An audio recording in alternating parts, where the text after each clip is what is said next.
Welcome back, listeners. Thanksgiving is behind us, Christmas is just a few weeks away, and the new year will be here before you know it. It's that special time of year to connect with loved ones and soak in the magic of the season. But for some, it isn't the most wonderful time of year.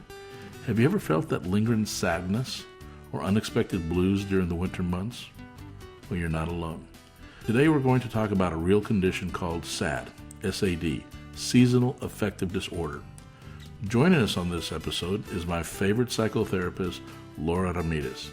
Laura is going to shed light on what S.A.D is and how it affects people, and most importantly, what you can do about it. So whether you're curled up on a couch, out for a winter walk, stay tuned.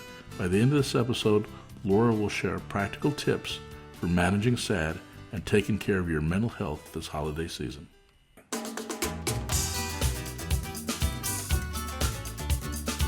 Welcome to the Latino Business Report. This podcast covers business, people, and issues of the day from a Latino perspective. The Latino Business Report is brought to you by TAMAC, the Texas Association of Mexican American Chambers of Commerce. TAMAC is the leading Hispanic business organization in Texas since 1975. Now for your host, J.R. Gonzalez. And welcome to another episode. Today we're going to be talking about a subject that I really don't know about that much and have not really even heard of until recently. And who brought it to my attention is our guest today, Laura Ramirez. Laura, how are you doing today? I'm doing great today, JR. How are you? I am doing great. For the folks listening, Laura is a licensed psychotherapist. She's out of Houston, Texas. She has her own practice. She does some wonderful stuff. Bless you, Laura, for what you do helping people. And I got to admit, you've helped me in the past. So thank you very much for what you do. And today we're going to talk about, we mentioned it offline a while back, and that's why I was anxious to get you on the show. The acronym is S.A.D. What does S.A.D stand for? Yes, JR. So S.A.D stands for Seasonal Affective Disorder. It's actually a type of depression. This type of depression typically occurs right around this time of the year. Right now we're in November, right, of 2024, and it usually happens right around this time during the fall and winter months when there's less natural sunlight. That's why it's a seasonal affective disorder. As I mentioned before, it's considered a type of depression, which I guess you can attribute it for right around this time during the holidays. And a lot of times people call it, the seasonal blues, but it has a lot to do with the natural sunlight or the lack thereof natural sunlight. Well, I call it just winter disorder. Winter, there's less sun. Well, the reason it's called seasonal affective disorder is because sometimes it peaks its head in summer. Right around the summertime, it's less diagnosed in summer because people, are out there getting natural vitamin D if they're out in the sunlight. But it can also affect people during the summer months. It's less common, but it does happen. All right, so that's a legit thing. Sunlight can actually affect the way you feel. Seasonal, what is it? Affective disorder. Seasonal affective disorder. Okay, we're in November. We just had Thanksgiving not too long ago. How was your Thanksgiving, by the way? It was awesome. I got to spend it with my family. It was very low key, but just very relaxing. Had a great time. Okay, those two things in my world don't go together. Family and relaxing. Family and relaxing. Okay. I used some of the tips you gave me last year. Okay, breathe in. Cold, breathe out. You did it good. You've been practicing, Jerry. I'm proud of you. I've been practicing all year, Laura. I've been practicing all year. Proud of you. You're using the 4-4-6. The 4-4-6, and that's breathe in for 4. In the 5-1-2, huh? Yeah, in the 5-1-2, but we're all from the 9-5-6. 9-5-6. We may recap that before the end of the show, the whole breathing exercise. It's helped me tremendously. But anyway. Well, good. That's good to hear. So this... yeah, right now you're going to send me a bill. So this whole seasonal disorder thing, how does it affect people? Depression, how do you know it, or how do you know you have it? Yes, well, thanks for asking that. Perfect way to talk about the symptoms of seasonal affective disorder. So, just to run down a list, because I know a lot of people like to self-diagnose. It's always good to get diagnosed by a professional, whether it's a medical professional or a mental health professional. But the symptoms of SAD are depressed mood, feelings of sadness, hopelessness, or worthlessness. Much like you would feel with every depression. morning when I wake up.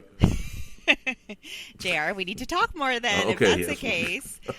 Loss of interest, just a lack of interest in activities that once felt enjoyable or fulfilling to the person.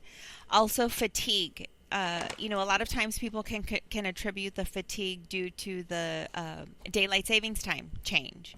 But feeling overly tired, sluggish, or you even feel this way even after getting a full night's sleep. You can feel fatigued. Also, sleep disturbances, whether it's excessive sleepiness, like you're just always tired, or you struggle falling asleep or staying asleep, so you're struggling with some form of insomnia. Weight changes can also be attributed to a symptom of SAD, which is usually during this time of year, it's often a weight gain due to increased appetite. And I know a lot of times people say, well, I'm just, in hibernation mode. But it's just craving those carbohydrates, so it causes you to put on that weight. Or people will say it's the holidays, of course you're going to eat. That too. Yesterday was Thanksgiving, so, we tend to overindulge in those holiday times. Thanksgiving, Christmas, it's like, hey, it's the holidays, I'm just going to keep eating. I'm going to eat more sweets. More sweets are readily available. Also, social withdrawal. A tendency to isolate yourself from others. So before you used to want to be out there, saying hello to everybody, going to different places, and you may socially withdraw and you don't want to do anything, you don't want to see anyone. Also, difficulty concentrating, problems focusing, or even problems making decisions can be an issue for someone suffering with SAD. And then lastly, irritability.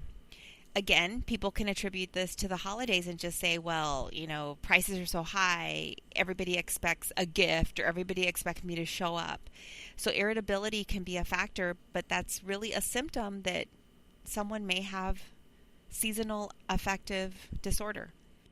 Wow, you just basically described me all 12 months of the year, so it wasn't seasonal. So JR, that's sad. Yeah, I know it is sad. That's what we're talking about, sad. So these are symptoms. It doesn't mean symptoms. If you have one or two of these that you actually have it. So there's any number of things that could cause some of those symptoms that you talked about. But right. The thing that what I find fascinating, it's a real thing. I'd never even heard of it. I'm sure there's a lot of listeners who haven't heard of it as well. But if you think you have this SAD stuff, because you're right, everybody likes to self-diagnose. If you think that you have it, what can they do short of seeking out a professional, or is that even needed? Is there anything they can do at home? Mixed water with salt and whatever. There's all kinds of home remedies. Yeah, mix water with salt, throw it over your right shoulder. No, I'm totally kidding. You heard it here, folks. You heard it here on the Latino Business Report. Licensed psychotherapist Laura Ramirez says, to get rid of SAD, put, is that sea salt or regular salt? Pink. Kidding. Pink Himalayan salt. Pink Himalayan salt. Jeez. Hey, JR, you asked for it. I'm just I know. I asked for it. You're dishing it back. That's why I love you, kid. That's why I love you. That's why you always invite me to be on the show. If you know you hadn't been on for a while, so take it from there. So seriously. That was a factor. Okay. If people suspect, I'm sure people are going to go online after they listen to this and go, these people are crazy. There's no such thing. So they go online, they do whatever. What are some of the things they can do to mitigate some of these feelings or some of these symptoms? Well, I'm glad you asked, because and I'm always going to say seek professional help, whether it's you get a medical diagnosis from a medical doctor. This diagnosis of seasonal affective disorder is a diagnosable disorder. So again, it's found in the DSM-5, which is what psychotherapists and medical physicians use to diagnose. So again, always seek professional help. But as you're asking, just what can people do to mitigate the feelings of seasonal affective disorder? So get some sunlight. That can be difficult, as I mentioned before, with daylight savings time, but spend as much time outside as you can. Vitamin D deficiency is one of the causes of seasonal affective disorder. And as you know, natural vitamin D is given to us through the sun. So try to get out as much as possible. It has been a little cooler, but in, I guess, my area and your area, JR, in Texas, we are fortunate enough to have sunlight right now. I know it's cold outside, but it's beautiful and it's sunny. So just spend some time outside. Go to a park. Let me ask you this: the sun, vitamin D. So if you don't have sunlight, or you can't get to the sun, or because of constant overcast, your job or lifestyle or whatever, can you just like go to the pharmacy and grab vitamin D and start taking that?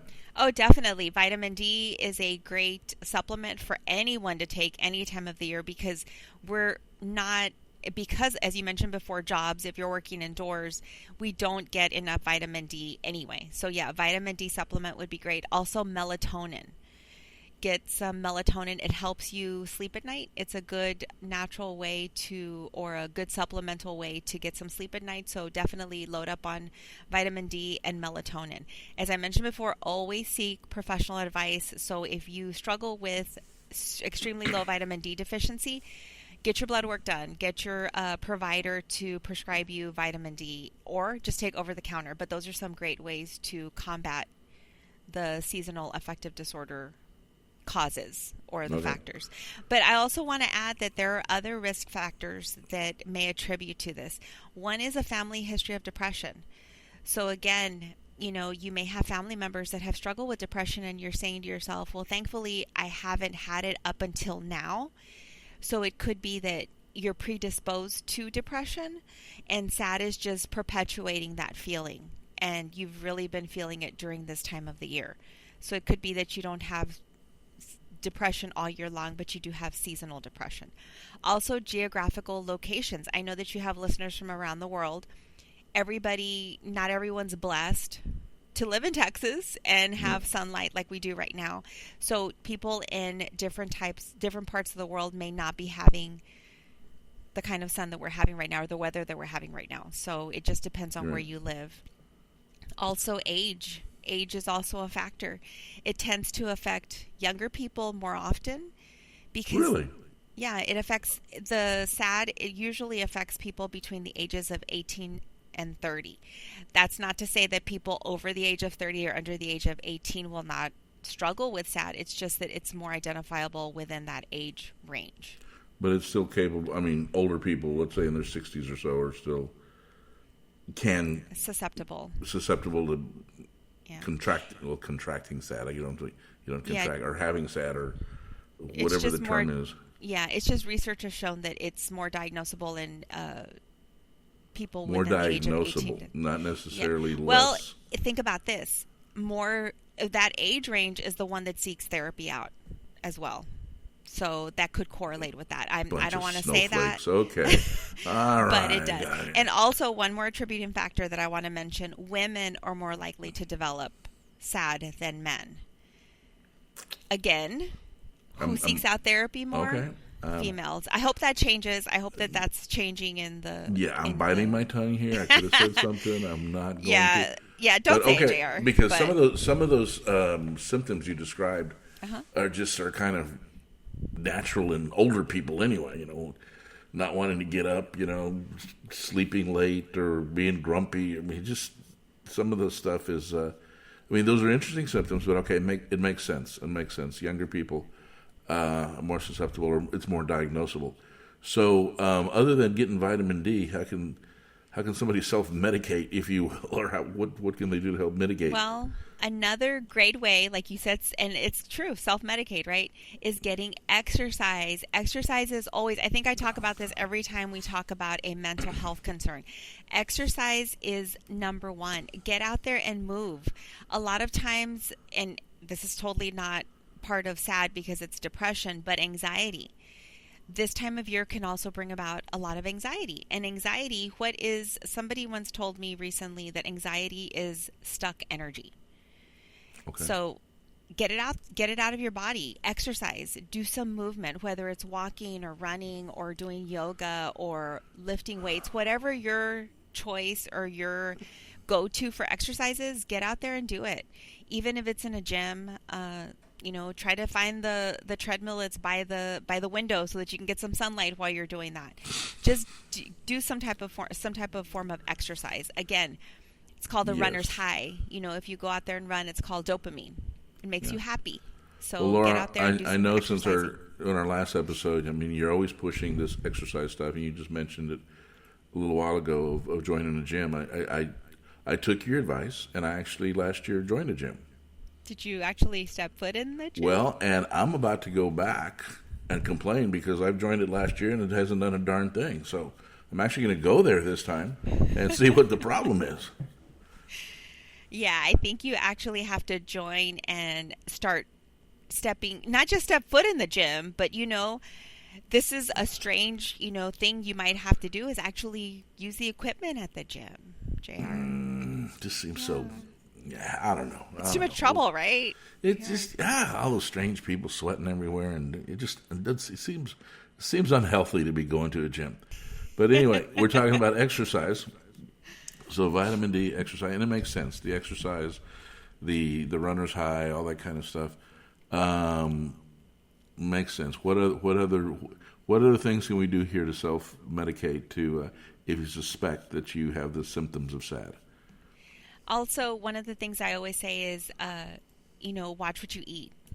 So lowering your sugar intake. I know you're rubbing your head, JR, like I'm just telling you like the worst news in the world.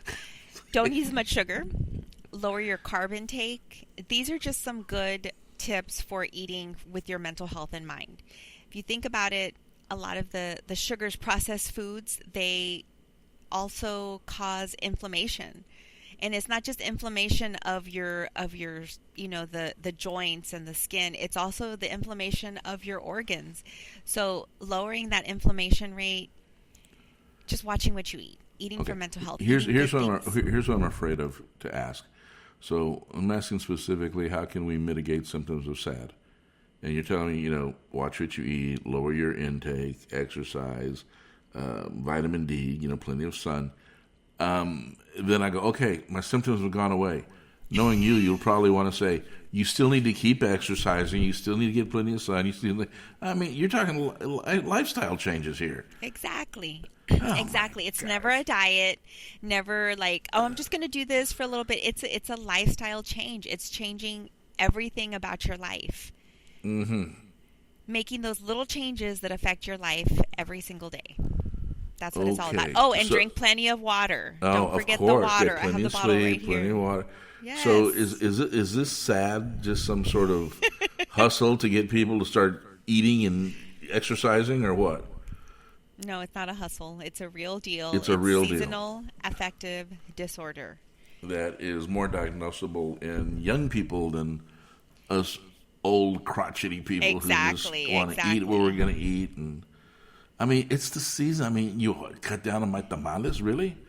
It just, to me, tamales, I'm not telling you to cut down on tamales or pan dulce or anything like that.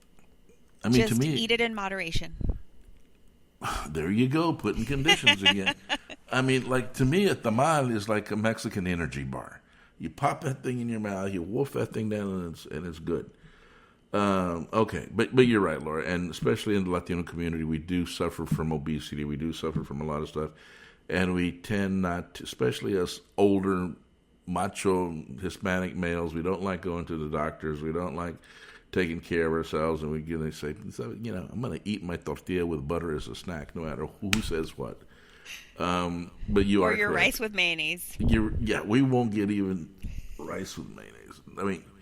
People think I'm crazy because I used to eat when I was younger, but I still eat it every now and then, my tamales with ketchup, or put ketchup on my tamales, and, it works. It works.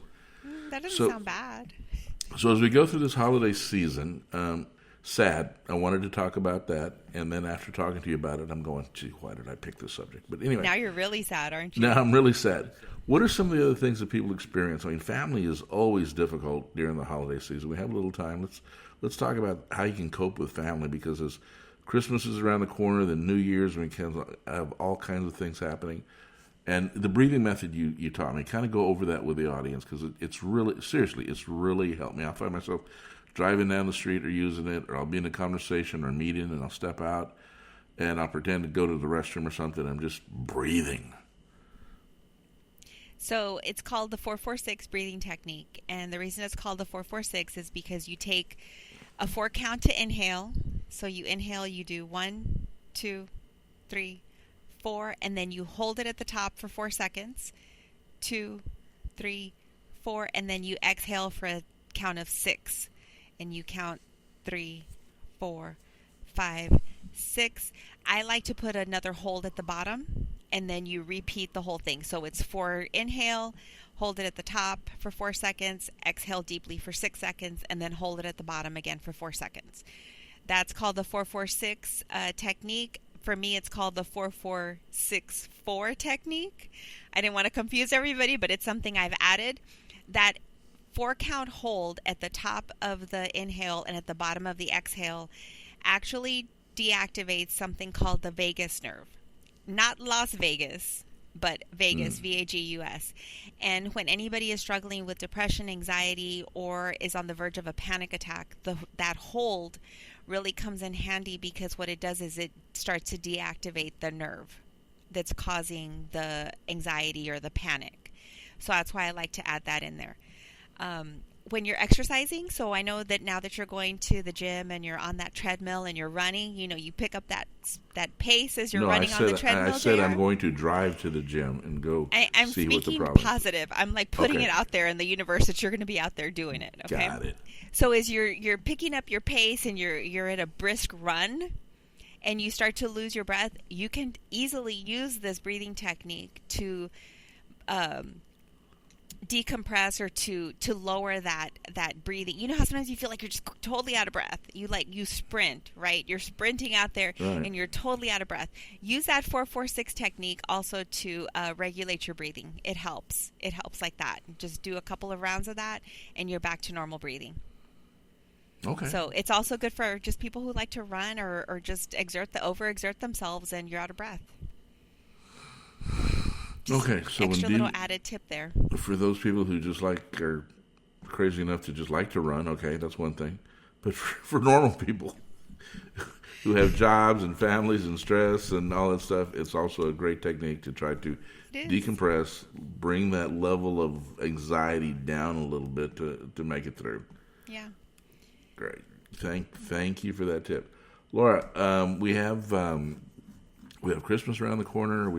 It's just the holiday season. There's just so much stuff going on. Any other tips that you have before we go? And then I want to swing back with the S.A.D one more time. That could help people just kind of cope. I remember this. We talked about this one time. The whole thing with family and boundaries. Can you? That's a whole other episode, JR. That is a whole other one. Okay. Setting boundaries. Yeah, setting boundaries with families. I mean, with people. This is one thing that I want the listeners to consider as you're thinking about setting boundaries. Boundaries are great. In fact, we can do a whole episode on this because there's a whole technique. Is this your way of trying to get set back on the show again for another episode before the end of the year? Sure, why not? Did you just invite me? But the one thing I want the listeners to really understand is the only person you can control is who? Yourself. Right. Right? Was that a trick question? Yeah, myself. Well, yeah, you didn't answer it, so obviously it is. So the only person you can control is yourself. So one of the things that I want to leave the listeners with is the only thing you can control is yourself. So think about how you're going to react in response to others. Think about that. Okay. What is going to be your reaction? Are you going to overreact? Or are you going to choose to use the 4-4-6 breathing technique, or just take an inhale in and exhale out and just say, you know what, I'm going to come back to that. Because that's how all of these family issues start, is the overreaction. The overreaction of what somebody has said to you. So the only thing you can control is yourself, and the only person and thoughts that you can control are your own. And that's what I always tell my clients. Circle of control. The only person you have control of is you. So choose wisely. And before you get into those situations, think about how you're going to react. But yes, definitely set boundaries. We can definitely do a whole thing on that, because that all starts with values. You have to know what your values are. You have to be able to verbalize those values to yourself. And then from there, you set boundaries. And there's different kinds of boundaries that you need to set as well. So, but for now, quick tip. The only person you can control is you. Okay, and to do that, you do it simultaneously by running outside and standing in the sun, right? Yeah. Okay. Run outside, stand in the sun, and yell at the top of your lungs. Get vitamin D. Get vitamin D. Yes, exactly. Okay. Laura, thank you very much. The whole SAD thing, like I said from the beginning, is something I had never heard of. I'm sure there's a lot of our listeners who hadn't heard of it. And some may be actually, I'm not saying suffering from it, but be in that state right now because of the time of year. I mean, the whole SAD and the sun and the time change and everything. How about people? How about this? How about people who travel extensively in different parts of the country or different parts of the world? Can they be affected? Can SAD affect them because of the travel from one end of the hemisphere to the other? Well, definitely. I wouldn't maybe label it as seasonal affective disorder, but definitely it affects your sleep patterns. If you think about it, one of the symptoms was sleep disturbances. If you're flying from one part of the world to the other, or even from one part of the United States to the other, jet lag is real. So if you're not getting your hours of sleep, and then you're waking up at different times, and your body's not in sync with the sun coming up and the sun going down because you're traveling a lot, it does affect you. So travelers, yes, if you travel for work on a consistent basis, you definitely have to monitor your sleep patterns. You have to monitor when you're eating. I mean, are you getting your nutrients in the right time of day? Also vitamins. So vitamins are a big deal. Make sure you carry those vitamins with you on your travels. Make sure you have that melatonin, vitamin D, vitamin C to help with immunity. Travelers need that because you're in such close proximity or confines with people on airplanes or however, if you're taking Ubers. And so just keep those supplements on hand. Okay. No, and makes sense. Also look for a hotel with a gym. Get that dopamine going. Okay, makes sense. All right, Laura, thank you very much. Before you go, and just for the listeners' edification here, we were having technical issues before we started recording, and Laura said something, well, it must be Mercury retrograde. We are currently, if there's anybody out there who follows planets like myself, Mercury went into retrograde on the 25th of November, and we will be out of it on December 15th, which could affect communication technology and also communicating with others. So thank you for bringing this up. As you're dealing with family members during this holiday season, watch how you communicate. Remember, the only person you can control is yourself. And if you're listening to this podcast, that means you're open to suggestions. So consider how you communicate with others, not just technology glitches, because we did have a lot of glitches today, JR. I mean, you had to cut edit and this and that before we got started. And my mic wasn't working, and then for some reason I couldn't put my mic together. Not that was a communication technology issue. That was a user error. That was more like user error. That was just me. And just for clarification, the technology and the issues were on your end? No. But okay. I wasn't the one that was having to restart. Take responsibility. I wasn't the one that couldn't say Laura. Mr. Latino. That's called communication. Communication. Okay. Now, when we talk about, like you said, when we're talking about communication, we're not talking about Houston, we have a problem. We're talking about any type of communication, even personal communication. Are you talking about Mercury still? Are we still on Mercury retrograde? Yeah. I mean, yes. I changed subjects. Technology. Keep up with us. Keep up, right? Keep up. Technology. Technology is a big factor for Mercury retrograde. There are technological issues that happen during this time. You may have issues with your cell phone, with your computer, with anything having to do with technology, but also how you communicate with others can also be misconstrued, taken wrong. Be careful when you send that text message. Read over your emails before you send them again, because communication. So Mercury is the planet of communication. So it could be any communication. As above, so below. So if I misspeak or upset somebody, I can just go, oh, I'm sorry. It was Mercury retrograde that caused that to happen. It wasn't me.